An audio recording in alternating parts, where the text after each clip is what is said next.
What's going on, everybody? Welcome back to another episode of Simple Sports Hub, where we talk all things Washington Commanders football. And y'all already know what it is. It's preview week, man. We got the New York Giants back up again. After defeating them at home, kicking all field goals. We kicked all field goals against them boys and pulled out a dub. Um, but this week we up in New York. We get to face a different New York Giants because again I don't think that they're the same team from week one. I mean from week two to week nine. As is, we're not the same team from week two to week nine. Those costly penalties that we had against those guys in the red zone. Hopefully, even though we had some last week against the good old Bears, in the red zone, we had some of those same little costly penalties that kind of stifled our offense. Hopefully, we don't do that again this week, right? But before we get into my predictions, my preview of this week's game. Y'all make sure, man, y'all hit that subscribe button, man. Y'all also click that little thumbs up, that like button, man, and also drop a comment, man. Talk to me about what y'all think the score gonna be, who y'all think gonna go off, who y'all think we probably potentially can go off on us, and how we gonna do from an offense and defense perspective, man. Again, all opinions are welcomed. I don't, hey man, your opinion is your opinion at the end of the day, and mine is mine. That's why I created this channel, is because I feel like my opinion need to be heard. My opinion need to be, spoken to the masses as us, Commanders fans. But man, let's go ahead and get right into it, man. This week, I think it's gonna be a tough matchup. I think it's gonna be another close game because one, it's a division game, and I'm not saying all division games are close because we are all not created equal, and sometimes some teams are just worse than the others, right? But from the past, if you look at how we face up normally against the New York Giants, it's not a lot of blowouts. It's like close games, close wins. And I think the same is going to happen this week. Even though I think that we are a better offense than we was, week two, and I think our defense was a lot better in week two than we are. We are a lot better now than we was back then in week two. And I don't and this is no shot at fuck it, it's a shot at the Giants. I still don't think that they got a high powered offense. I still don't think their offense is great. But for some odd fucking reason, we see when they see us on the schedule, when they see the Washington Commanders on the schedule, man, it's like, hey man, we gonna play all at every player is gonna play like they top five in the league in their position type shit. Even Daniel Jones, which is crazy, like he gonna play against other teams. The motherfucker don't throw the ball. He gets sacked. He might throw a pick. He just stands there and looks stupid. But against us, that motherfucker look like Peyton Manning back that bitch. Like he be dotting us the fuck up. I don't know what it is. I don't know how that is happening. But again, like I said early on in the season, in the off season, I said this year we was gonna pull out that motherfucking broomstick, and I stick by that, even though I think it's gonna be a close game. I think we're gonna pull out that broomstick. I think we're gonna come out. We're gonna head up to New York, up to MetLife, and we're gonna go up there and show them boys. We ain't to be taken lightly. What we have been doing. The last 7 weeks, the last 6 weeks, or whatever it's been. We are a team to be concerned about. We are a team that you better not come out here and bullshit. But that's not taking nothing away from New York. And I'm gonna start with their defense going against our offense. They D line Dexter Lawrence, Brian Burns. I don't know if Thibodeau, whatever his last name is. I don't know if he's playing or not. But even Oladri, Bama from Georgia, they have been getting to the quarterback. They have been able to put pressure on the quarterback with their D line alone. Not no blitzing or anything. And what they did against the Steelers, from a defense perspective, they got them off the field. So I gotta give them credit where credit is due. But I think our offense and our offensive line, the way that we have been playing, week in and week out, is that if we continue to move the ball and we don't shoot our own selves in the foot, I think that we can still easily put up 24 points against those guys, 27 points. That ain't my score. But I'm just saying hypothetically, we can still put up and score against their defense. I don't think their defense is still that great to where they just stop us. But I think we're gonna have a challenge though. It's gonna be a challenge just like it was against the Bears. Even though we shot ourselves in the foot. So again, I'm gonna say this. If we don't shoot ourselves in the foot, we should be able to score against those guys. And Jayden Daniels, the way that from what I've seen, some of the videos on Twitter and things like that, I think I got my glasses on, so don't mind me if I keep doing this. My glasses upstairs. Um, I ain't got no contacts in. I can still see partially, but I can't see all the way. I'm still a little blind. But anywho, the way Jaden Daniels been looking throwing the ball, man, just seeing some of that velocity come back. I would like to say that he's a little bit more healthier than he was going into last week's game. So we should get him back at least 90%, health. Um, Brian Robinson, I think that he's still dealing with that hamstring issue. I don't think he's back to 100% himself, but the way that he was still running the ball last week, we just got to keep on with that. I think it was certain. I think it was maybe 2 or 3 series that we was on offense that we got super pass happy, and it wasn't warranted for us to be that pass happy when we was like we were just throwing the ball, and we got away from the run. I think Cliff needs to utilize the McNichols can run the ball. Austin can run the ball. We got to continue to just call run plays, even though they stifle us or we don't get much from it.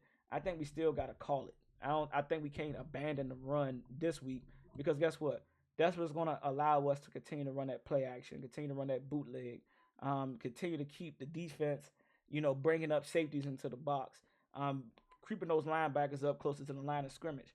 And that's going to allow Zach Ertz to get over top, Luke McCaffrey's, Noah Browns, and company and Turries to get over top of those linebackers is with our run game. We gotta keep the run game going against those guys. And I think that we will do that. We get Brandon Coleman back. I think he's cleared all the concussion protocols. I think he's had 2 full practices. So I'm excited to see him because not saying that Trent Scott played bad, but you want to go against these guys who's been having a top premier pass rush these last couple for the whole season, pretty much. You want to kind of see those guys. You want to be at your best when we go against a top tier D line like that. Um, I think Brandon Coleman will do us best being able to play that game. Um, this is the season. Like this is the time of the season where a lot of those nicks and knack bruises and injuries are going to hit your team, and you just try to do your best to stay as healthy as possible and make sure that you got your starters playing. But hey, I'm rocking with my man Brandon Coleman. This will be his first NFL start, so I'm excited to see how he play. Snap in and snap out. I don't know if we're going to see that rotation, that we seen with Lucas and Brandon, that we will probably see with Trent. I think we got to keep Trent off the field just in case an injury happen, because Trent can play both sides. He can play left tackle and right tackle. So God forbid any other injuries that we might have. I think we got to keep Trent off the roster. And I think we brought up somebody off a practice squad. We signed somebody out of free agency. I can't remember his name. But yeah, I think our offense can still move the ball. I think we're gonna move the ball this week. Um, we just gotta score. We gotta get in the red zone. We cannot play a field goal kicking type of game because I think that would probably be what hurt us and potentially could wind up with an L. I do think that we're going to be 8-2, 7-2, 7-2, 7-2, 7-2 after this week. Yeah, I think we're gonna be 7-2 after this week. And we come out victorious, and that goes into our defense. The reason why I think we're going to win this game is because of how great our defense has been playing throughout the last couple of weeks, but since the last time we played the Giants, like again, they was able to move the ball down the field with ease against us. Like last time we played them at home, but I don't know. I don't see that happening this week. The way that our guys have been playing, Fowler, Pharrell, even some of the back end guys, the backup guys, Johnny Newton. We got to give a major shout out to Johnny Newton for how he's been playing while Jonathan Allen has been out. Johnny Newton, for Darius Mathis, those guys, and Ryan Holmes, who came in and got a sack against the Bears. And that was his first game playing with us. First time getting on the field, and he came in and got a sack. Also, major shout out to our guy getting another, I think he was the FedEx Air Player of the Week, Jaden Daniels. So big shout out to JD for getting, that's the second time winning that one. We already know the whole Player of the Week shit. We already knew who that was going to be. We didn't get Player of the Month. That went out to Bo Nix, and I think it was somebody else. But I think it was the Bo Nix. Shout out to Bo Nix. He been playing good. I know my man, my brother-in-law ain't gonna fuck Bo Nix. Like, nah. It's like, nah. I ain't think Bo Nix was gonna be this good. But anywho, this is about the Commanders and not about no other quarterbacks. This is about our guy. But yeah, shout out to JD for bringing home that those 2 little awards. We don't really care about those. We care about wins, man. And us washing out last week victory and hearing some of the guys saying, "All right, yeah, we have moved on from that. We relished in the moment, like as it was happening that night, but we went to the New York Giants, and I think our defense, Frankie Louvu, Bobby Wagner, Benjamin St. Juice, all these guys have been playing great football, like great football to where it's like we have been getting off the field and not allowing teams to just gash us, and we have to play bend but don't break defense. We've been getting guys off the field on their side of the field. You get what I'm saying? And that's a major shout out to Joe Witt. The communication has been a lot better from week one to now. You've seen Bobby Wagner relaying calls to the DBs, to the back end guys, and they actually, and it was just like one word. As I believe Joe Witt said that it was been a lot of one word call outs by Bobby, like one word, like black, and they pick it up. They know what they need to do. They know what black mean. They know what San Francisco mean. They know what those words mean, and it has been too much complex and calling out audibles or switching up or getting into what we need to be for the defense. So major shout out to Joe Witt, Bobby Wag, for getting our guys in the right position, in the right place. Even when they audibling, he's been doing good at getting us reset into how we want to defend whatever they just audible to. So I think that happens again this week. I think we can continue to put pressure on the quarterback. Even though Daniel Jones is a shifty, kind of, he can run the ball. I don't think he's as elusive as Caleb Williams is. So I like our guys. I think it'll probably be another 3 or 4 sack game this week. Just me being humbleness. I ain't saying everybody come out here with like 8 or 9. 3 to 4 sacks. Pretty good show out. Well, I think that we still need help at, and I think that if I know the Giants where they want to tackle us at is going to be on the outside. If we remember last game, Michael Davis got barbecue chicken by Malik Neighbors on 2 comeback passes and allowed him to get outside. With Mike Sanders still playing a little bit more outside with Noah with a intertwined. I think we do a better job at covering Malik Neighbors. That's not saying he's still not going to get off. He's still no Diddy. He's still going to do his thing. He's still going get catches, but I think that we're going to do a better job at containing him and not letting him kill us with extended catches.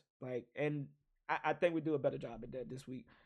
This round, this second go around, and again, I think we still gonna pull out that broom. So with that being said, man, I really wanna see us continue to tackle better, rally to the football, continue to communicate well, and I think that we will do that this week. And with that, I think that we won't stop their run, even though we haven't been good at stopping the run. Tracy been playing great as a rookie. I don't know if Singletary. I think Singletary is back, but he's limited snaps. So he probably get more snaps this week coming in. But I don't really think that they got that much of offensive weapons to really outdo what